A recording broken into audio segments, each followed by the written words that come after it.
เอิ้นนักเรียนอนุบาลน้อยมาทัศนะสวนดอกไม้ตาดฮอดตาดห้อยครัวสมิไปทัศนะเลย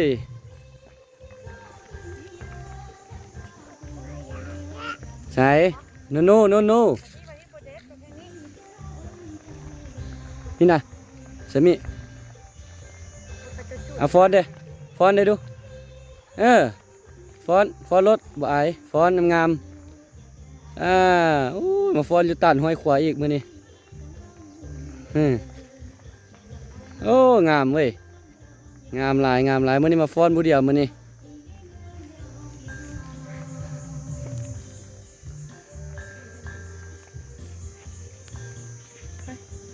คุณแม่อะไรไม่รู้